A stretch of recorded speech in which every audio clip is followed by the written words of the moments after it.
Career ప్రారంభం నుంచి రామ్ చరణ్ టాలీవుడ్ లో సత్తా చాటుకుంటూ వచ్చాడు. కానీ యుఎస్ లో మాత్రం ఫెయిల్ అవుతూ వచ్చాడు. ఓవైపు కుర్ర హీరోలందరూ అక్కడ ఒక మిలియన్ క్లబ్ లో సునాయాసంగా చేరిపోతుంటే స్టార్ స్టేటస్ ఉన్నప్పటికీ ఆ ఫీట్ ని అందుకోలేకపోయారు చరణ్. రొటీన్ మాస్ మసాలా సినిమాలు చేయడం వల్లే ఇతడి సినిమాలకి అక్కడ ఆడియన్స్ ని ఆకట్టుకోలేకపోయాయి. పైగా 2 వరుస పరాజయాలు చవిచూడటంతో తెలుగు రాష్ట్రాల్లోనూ ఇతని మార్కెట్ డౌన్ అయింది. దీంతో ఈసారి ఎలాగైనా హిట్ కొట్టాలని యుఎస్ లోనూ సత్తా చాటాలని భావించి తొలిసారి ధృవ లాంటి ఓ యాక్షన్ థ్రిల్లర్ సినిమా చేశాడు. తమిళంలో మంచి విజయం సాధించినట్లుగానే తెలుగులోనూ హిట్ అవుతుందని, తన మార్కెట్ వాల్యూని కూడా పెంచుతుందని భావించి ఆ సినిమాని చాలా జాగ్రత్తగా చేశాడు. అతను అనుకున్నట్లుగానే రిజల్ట్ వచ్చింది.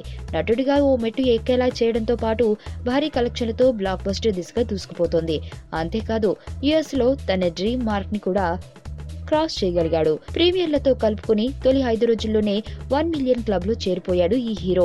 ఈ చిత్రం అక్కడి ఆడియన్స్ ని బాగా ఆకట్టుకోవడంతో వారు దీనికి బ్రహ్మరథం పడుతున్నారు. అందుకే ఈ చిత్రం వీక్ డేస్ లోనూ డీసెంట్ కలెక్షన్లతో సక్సెస్ఫుల్ గా దూసుకెళ్తోంది.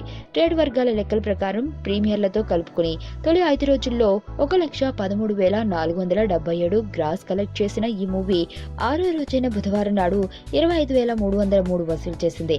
అంటే మొత్తం 6 రోజుల్లో ఈ మూవీ యుఎస్ లో 1,38,780 గ్రాస్ రాబట్టిందన్నమాట. ప్రస్తుతం ఈ మూవీ రాబడుతున్న వసూళ్లు చూస్తుంటే టోటల్ రన్ లో 1.3 నుండి 1.5 మిలియన్ డాలర్ల మధ్య కలెక్ట్ చేస్తుందని అంచనా వేస్తున్నారు. రోజువారీగా యుఎస్ లో 6 డేస్ కలెక్షన్స్: గురువారం 2,23,835, శుక్రవారం 2,45,233, శనివారం 3,21,119, ఆదివారం 1,49,532, సోమవారం 31,342, మంగళవారం 42,416, బుధవారం 25,303.